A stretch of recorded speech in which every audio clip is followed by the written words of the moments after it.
Hello, everyone. Welcome to Hydrogen Fuel Cell Control System.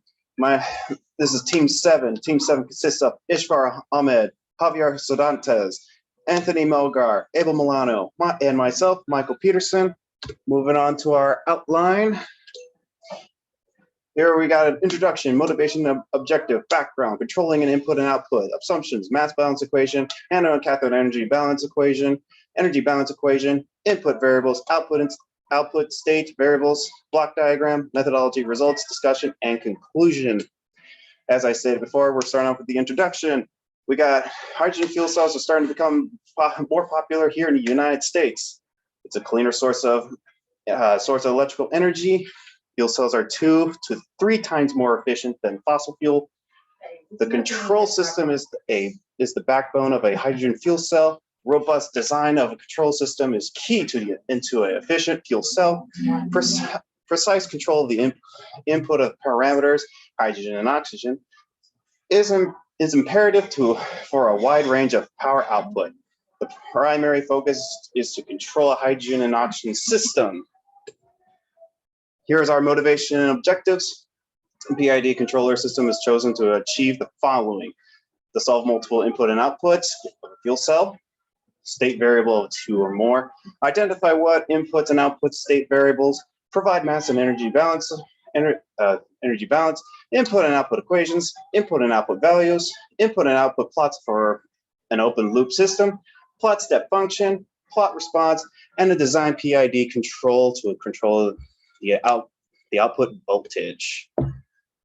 One last thing, we got a little background on electrical generators. Electrical generators takes mechanical energy from an external source and converts that into that mechanical energy into an output electrical energy, capturing the power of the motion and turning it into electricity by forcing the electrons from the external source through an electrical circuit. I will now hand it off to Javier. Here we have the background of a hydrogen fuel cell. Proton exchanges through a membrane. The proton exchange fuel cell converts potential energy created by a chemical reaction into electrical power. Hydrogen is provided in the fuel cell through an anode. Oxygen is channeled through the cathode side. The reaction created produces electricity. Water and heat are released as a byproduct of producing electricity. Controlling the input and output. Here we're showing the inputs of hydrogen and air, using a valve for a fan to control the amount of hydrogen and air entering the system. And for the electrical energy and temperatures, the PID temperature and PID controller system will aid in identifying temperatures too hot for the fuel cell to safely operate. Outputs are measured and will be electrical energy and power produced and temperature. Next, I will be passing it on over to Abel Milano. So for our assumptions, we're going to have ideal gases. So we're going to have a steady state system, uniform fluid properties. The system is going to be well mixed. Phase changes, none. External work, none. Incompressible flow, a consistent temperature change. Kinetic and potential energy are negligible, and air and hydrogen flow is assumed to be a step function, which is our input. So here we have our mass balance equation. So the mass balance equation here, the change in mass flow rate equals the mass flow rate in minus the mass flow rate out plus our mass flow rate of reaction. Due to the system working at steady state, our change in mass flow rate is equal to 0. The mass flow rate of reaction is equals to 0 too. So overall mass balance equation is equivalent from mass flow rate in equals mass flow rate out. What does this mean? That our mass flow rate equation essentially shows that the mass flow rate would be the same going from the anode to the cathode side of the fuel cell. So here we have our anode and cathode energy balance equation. So our the net change of heat equals the net summation of heat in minus the heat change of heat out plus the heat plus work plus kinetic energy plus potential energy.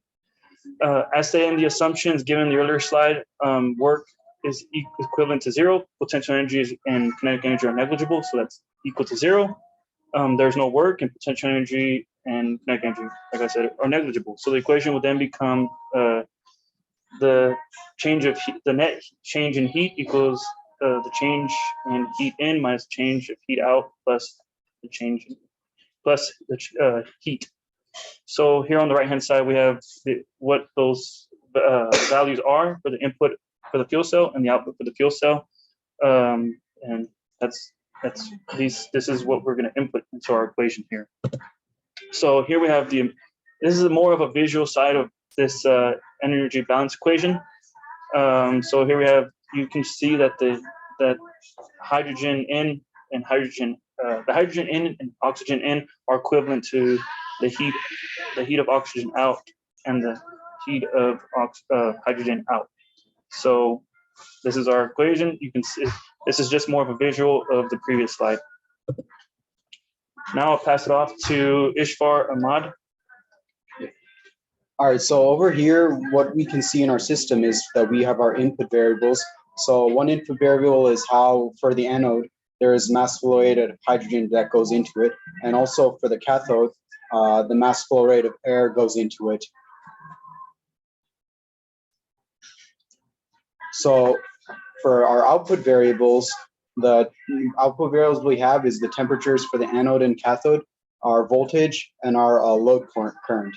Now I'm going to pass it off to Anthony for the next slide. So this is the block diagram of a membrane electrode assembly developed in Simulink.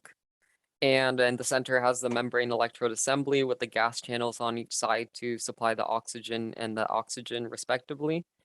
And there is a cooling system in orange at the bottom to make sure that the fuel cell stays at the optimum temperature, which in this case is 80 degrees Celsius.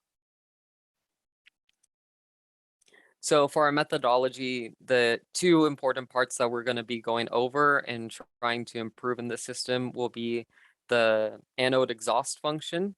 So this is where hydrogen that has already passed through the fuel cell will be dumped into the atmosphere, and it requires a technologically advanced ventilation system in order to prevent any buildup from the gas.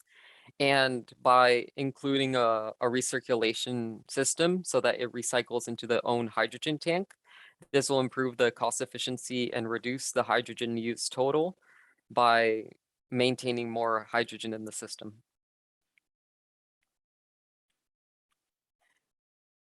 The second thing that will be focused on will be the cooling system, where in the top right, it has a radiator which uses the environment temperature in order to cool down the fuel cell. And if this is in a warm climate like the south or indoor area, this can easily become a little bit too hot for the fuel cell system. So we were planning on improving this cooling system by replacing the air-cooled radiator to a liquid-to-liquid heat exchanger, since the water inside of the fuel cell has to be deionized, and we can use a separate refrigerant on the outside.